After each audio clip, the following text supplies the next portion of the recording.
Well, in February, he became the first openly gay man to win a gold medal at the Winter Olympics. Today, Eric Radford is busy skating with partner Megan Duhamel as part of the Thank You Canada tour. He recently recounted how he went from a small-town kid to an Olympic champion in a powerful blog post. For more on his career, Eric is with us in studio. And Eric, it is my honor and privilege to get to talk to you this morning. Thank you so much for having me. So let's go back to the blog that you wrote.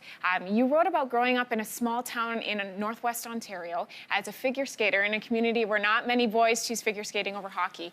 Why did you decide that now was the time to write this?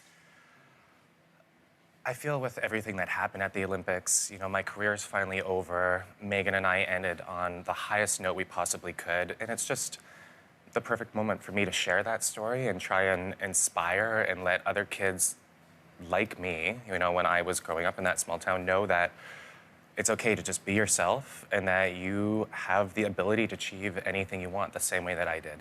You wrote a really powerful line in the post where you talked about how you didn't know until you left Red Lake, Ontario, that there were other people who were just like you, that being gay was okay. Exactly. Like, you know, when I first began to realize that I was gay, I felt like I was the only gay person in the whole world. I didn't understand or have any sort of reference, or there was no gay characters on TV the way that there is now. You know, it's very, very different. And yeah, I feel like telling my story and kind of having the visibility that I have with my success in skating, maybe I can be that for, you know, somebody just like me. I don't think it's a maybe, Eric. I think it's a for sure. You went back to Red Lake recently, and there's a street now named after you. Yeah. No, it's so amazing to to think of like the full circle, you know, that I went through of resenting my small town a little bit for, you know, how I felt when I left. I was bullied a lot, and, you know, it took me years to kind of deal with that and get over it. And of course, my success in skating helped, but to go back up there, and it's literally across from from my house that I grew up in. My street sign is right there, and it's almost unbelievable for me, you know, to see that. It was a complete change, complete 180. Oh, yeah. Complete, yes, definitely. So you came out after the 2014 Olympics. Why was that the time for you to do that? After that first Olympics, I had achieved such a huge goal of myself and for myself. And I was just more comfortable with who I was in general.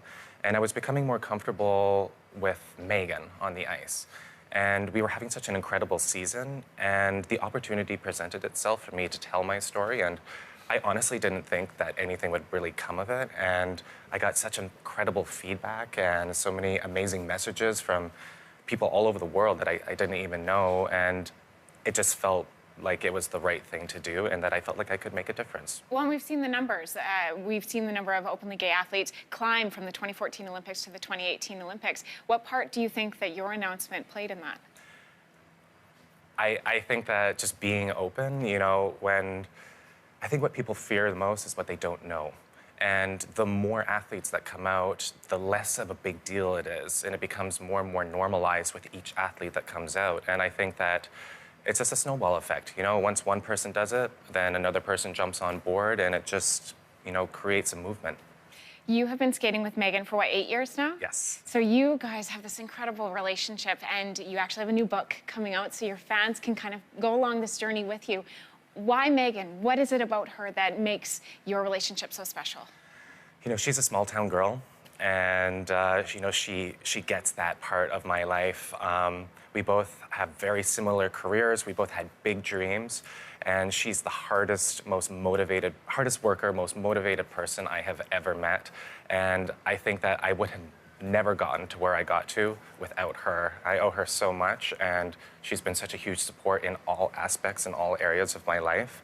And I feel very lucky that we get to tell our story in depth like that and let people see what was going through our minds, you know, and like through our hearts as we went from these small town kids to the top of the podium at the Olympics. Well, I imagine the thank yous to her don't stop.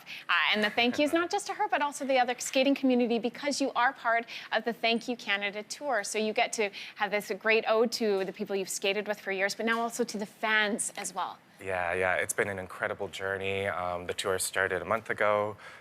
We have incredible cast members and friends that we've been through so much together, and to be able to give back to the audiences across Canada after they've supported us through so much it's amazing.